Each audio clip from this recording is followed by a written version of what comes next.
L'última cançó de l'últim disc de l'últim concert de Sopa de Cabra. Un moment emotiu, no només per la banda, sinó també per la història del pop-rock a Catalunya.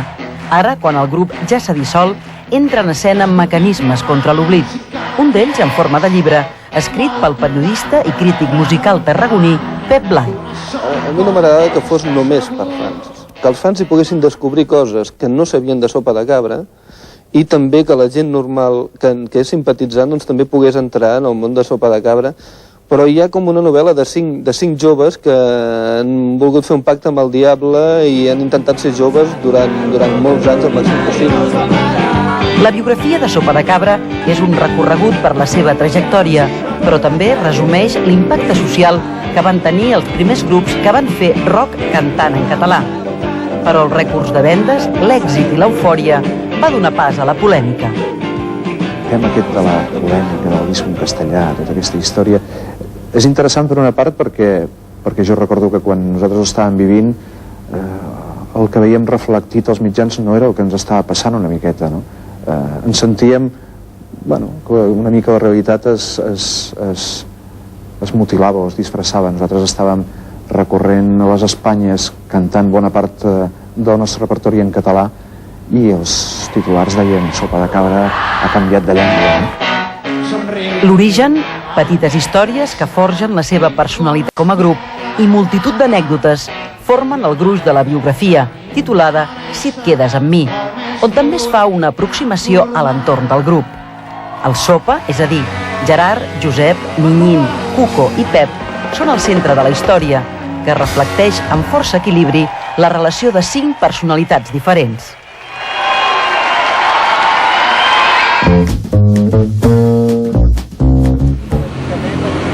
Però la història del rock a Catalunya també s'enriqueix amb una altra biografia musical. Amb el llibre acabat de sortir d'impremta, els Laxambusto arribaven a la presentació davant dels mitjans com si fossin nens amb sabates noves. La idea de fer una biografia sobre el grup del Vendrell va sorgir com una juguesca amb el periodista Marc Pérez, que finalment l'ha dut a terme. Plantejat per tots els públics, naturalment fans inclosos, de bat a bat resumeix els 16 anys d'història de Laxambusto. Les anècdotes i les vivències són múltiples en el llibre, que destaca la bona relació entre els 5 membres de la banda. Si vulgui trobar aquí una crítica exhaustiva i algun moment de sang entre ells no el trobarà. El que sí trobarà són anècdotes simpàtiques, divertides i fins i tot algunes discrepàncies que també han sorgit. I ens ha fet les mateixes preguntes amb tots per separat i també mirant de buscar alguna de polèmica. Al final s'ha trobat que estàvem tots molt d'acord. Precisament aquesta nit, a la sala La Mirona de Salt, al Gironès, els Laxambusto comencen una nova gira, l'Electric Tour 2002.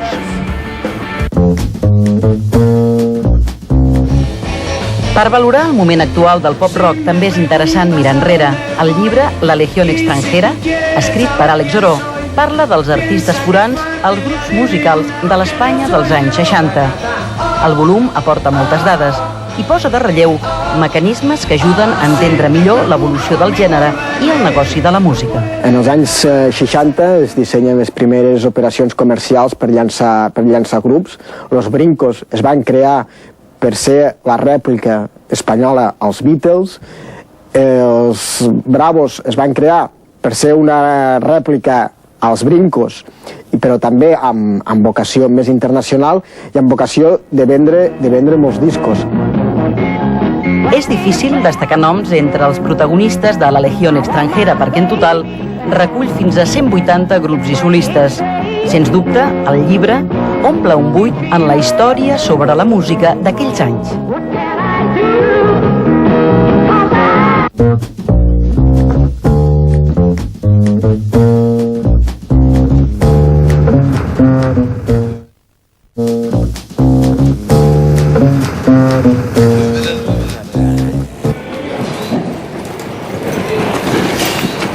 El punt base del meu treball és l'espectador. Llavors, a mi el que m'agrada és posar a l'espectador en un punt de no veure, sinó de lectura. I la manera més fàcil, des del meu punt de vista, o des del meu treball, és trencar-li la postura de veure o el que podria passar habitualment.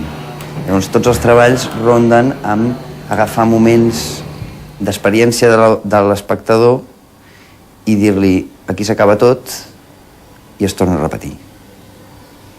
De tal manera que reflexionem sobre el que hem vist abans. Llavors totes les meves peces es basen molt en un recorregut, en una espera, per exemple en el cas del penal, doncs amb un temps d'un porter i un jugador que hi ha en un moment molt clau, que és a l'hora de tirar un penal, que és un moment de decisió, doncs, que no passa res. Quan jo vaig exposar aquesta peça, la gent estava xutar o no xutar, xutar o no xutar. Fins i tot hi havia gent que es posava davant i deia xutar, hombre, xutar! No? Doncs aquest punt de provocació que és trencar l'expectativa de tothom espera que et xuti. Doncs jo no, agafo aquest temps i l'allargo. I a l'allargar-lo el que faig és crear una situació d'angoixa a l'espectador envers això, amb el fet de dir en una situació habitual xutaria, però aquí el que faig és mantenir l'atenció d'un moment concret que són 7 segons in etern. Això és una pel·lícula de varietés del Charlie Chaplin, que són pel·lícules que acostumen a durar 5 minuts i són absolutament bàsiques a nivell cinematogràfic parlant. I és càmera fixa i actors. Doncs tornem a entrar en el tema del temps. Són pel·lícules que no t'expliquen res, sinó que és allò, un moment concret per passar bé, per passar-t'ho bé. Això ja em va seduir per agafar la pel·lícula, que la vaig trobar amb Superboy, per treballar-la. La vaig desmuntar completament i la vaig tornar a muntar igual com l'havien filmat. De tal manera que tu vas veient els planos separats. Per un cantó veus el teatre, el públic, el culpable, diguéssim, de tota la història, que és el que tira pastels i l'aigua, el protagonista i els diàlegs. De tal manera que quan l'espectador ha vist tota la pel·lícula, ella mateixa pot fer el guió i estructurar-se la pel·lícula del que ha passat. Si més una exigència d'agafar tot un cúmul de coses i tu fer el resum per tenir la història.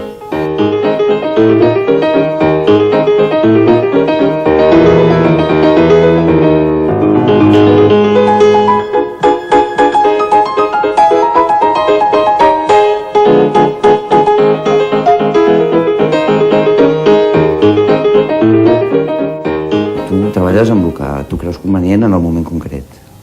Que la gran putada és quan et pregunten tu què pintes?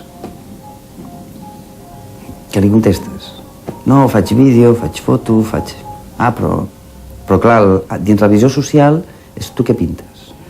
Nosaltres ja no estem treballant perquè la nostra obra sigui pòstum. El concepte d'artista és totalment al revés. Si m'estem treballant i que passi el que vulgui. Però en certa manera no arribes a fer l'obra fins que no tens l'exposició.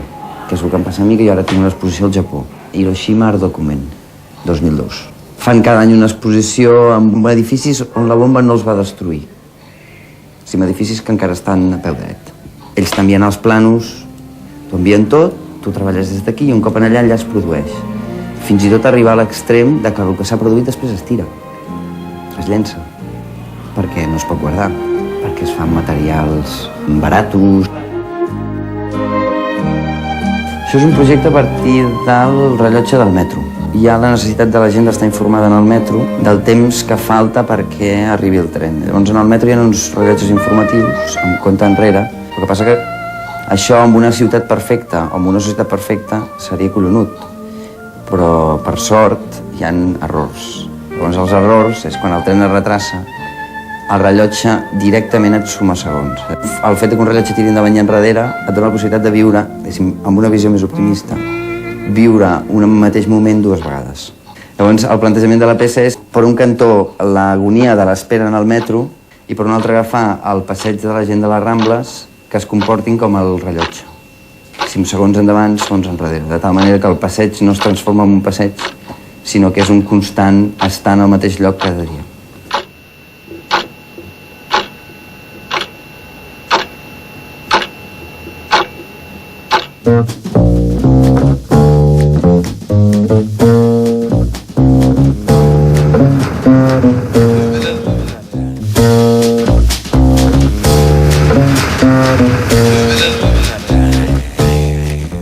Hi ho, ya es hora de cerrar. Van ser ells els que van començar a fer camí l'any 37. Blancaneus i els 7 nans van ser el primer llargmetratge de la història del cinema de dibuixos animats i ràpidament la família creixeria amb tot tipus de personatges i alguns es convertirien en grans estrelles.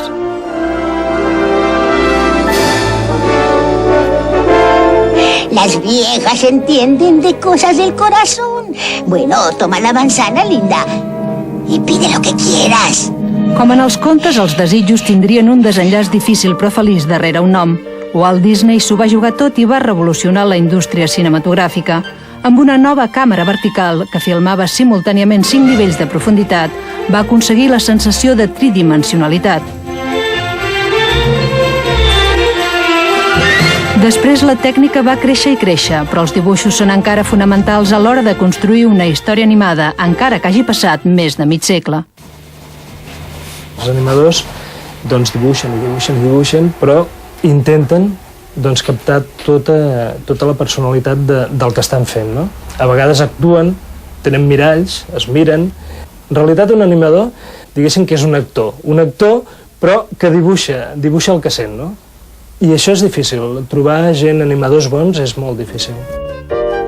Si aquells personatges tenen profunditat, tenen cos, tenen ànima, tu et creus el que estàs veient. La màgia dels dibuixos animats volta ara per tot el món. Acció, la productora catalana que va fer 10+2 El Gran Secret, va tornar a estrenar a la gran pantalla un film de dibuixos animats fet aquí, 11 anys més tard de Despertaferro. I ara presenta el film a diferents festivals internacionals com el de Houston, mentre treballen en altres films. També aquí s'està col·laborant en l'animació d'un dels nous productes que intentarà sortir al mercat amb tota la força i l'acció dels seus personatges. Són les aventures d'un heroi legendari com el Cid, que Filmax té previst acabar a finals d'aquest any, combinant les tècniques tradicionals amb les més noves. ¡Te han sustituido! ¿Qué os he dicho antes? Nadie va a ser sustituido. Ningú no ha substituït ningú, però darrere de Disney van arribar al mercat de l'animació totes les multinacionals, amb una tècnica cada vegada més perfecta. I la fita màxima la va marcar l'any 95, Toy Story de Pixar, la primera pel·lícula feta totalment amb ordinador. Les grans multinacionals el que volen és fer diner ràpid, no? I que els hi surti rentable tot. Això què vol dir? Que busquen un tipus de públic que abarqui des dels 10-12 anys fins als 18-20, que és potser el públic que més va al cine. No? Llavors tota la part infantil no tenen masses opcions. Aviam, poden anar a veure Shrek i poden anar a veure altre tipus de pel·lícula així, però no és adequat per les seves edats. Les històries animades són cada vegada més per a tots els públics i ara fins i tot han tingut per primera vegada un Òscar específic. And the Oscar goes to Shrek. Han deixat de ser patrimoni infantil per ocupar un lloc a qualsevol butaca, les del cine o les dels premis com els de l'Acadèmia de Hollywood, que aquest any també concedia un Òscar a la cançó de Monstres S.A., un nou èxit a totes les cartelleres.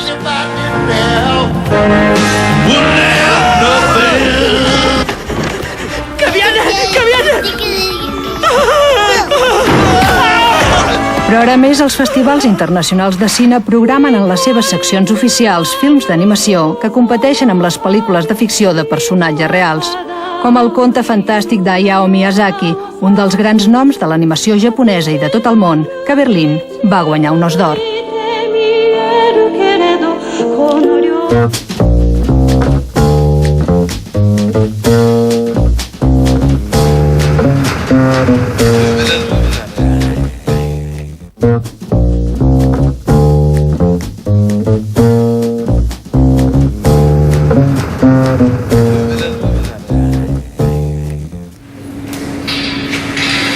Aquest espai és un espai tancat i molt obert, que està ple, hi ha una finestra. Un espai que té unes dimensions de 5x10, molt alt, i aquí es tractava de posar-hi una escultura que amb unes certes dificultats, perquè mai es podrà veure sencera, sempre es podrà veure a través de fragments, a través de les finestres. No tindrà una visió global, sinó sempre fragmentada. No? La primera idea era de fer uns estenedors gegants en un pati de llums com els estenedors que hi ha a les cases de Ciutat Vella, no? La segona idea era posar-hi tot de sabates penjades, sabates velles, sabates de gent anònima, de ciutadans anònims, i posar-les aquí com a esteses, no? Penjades, no? Una de les idees que també tinc és utilitzar aquesta frase del llibre de Melville, l'escrivent, d'aquell funcionari metafísic que li demanen de fer alguna cosa, l'única resposta que dona és preferiria no fer-ho. El que passa que de mica en mica aquesta idea a la qual un parteix, que són els estenedors, doncs va recollint altres inquietuds, etc. I de moment hi ha aquests dos pals posats, aquests dos pals que creixen d'una manera, que s'estiren cap amunt d'una manera molt arrogant, però al mateix temps són molt fràgils, són inestables, són agosserats, són dues línies paral·leles que mai no es troben, que sembla que s'imiten, i això és el que ha fet en aquest moment. Jo faig aquestes obres i sol no les podria fer. Necessito un equip de tècnics, un equip de gent que faci càlculs. Jo treballo amb un equip de gent extraordinari, que és l'equip del Pere Casanovas, i gràcies a aquest equip puc fer-ho, ho estic fent. Normalment les meves escultures sempre són de dimensions molt reduïdes, i et dic, paradoxalment m'ha tocat fer les escultures més altes de la ciutat de Barcelona. O sigui, a mi m'agrada molt fer-la, l'obra. O sigui, jo disfruto molt el moment de fer-la, el moment de pensar-la, el moment de patir-la, perseguir-la, no?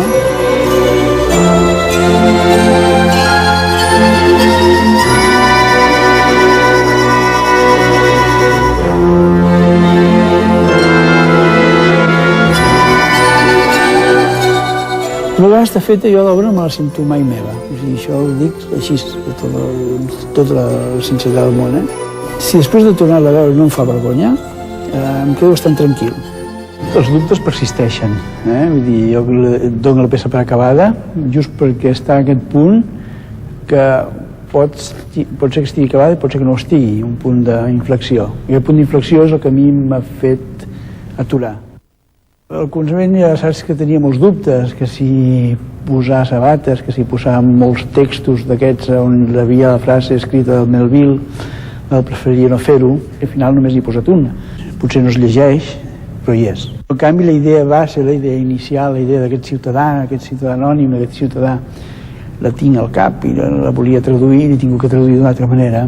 I l'he traduïda doncs, a través de pells de bé. El bé és l'animal més obedient que hi ha i el més desobedient. Però aquestes dues estructures soles calia que una realment es busqués físicament. La manera de buscar-se físicament era aquest punt de tensió. Aquest punt de tensió que les lliga una amb l'altra, que les porta una cap a l'altra. I tot aquest joc de tensions, si no es resol, em sembla d'una manera molt precària a través del serient i també d'aquesta manera molt física, quasi, que és aquest manyoc de la voluntat obedients i desobedients. L'art té tants significats com persones que se'l miren. O sigui, jo crec que precisament si l'art és art és perquè tota l'art de la història pot ser llegit en clau contemporània. Cadascú se'l pot fer seu, a la seva mida. No a la seva mida, no que l'hagi de... sinó que cadascú s'hi pot reconèixer en algun racó.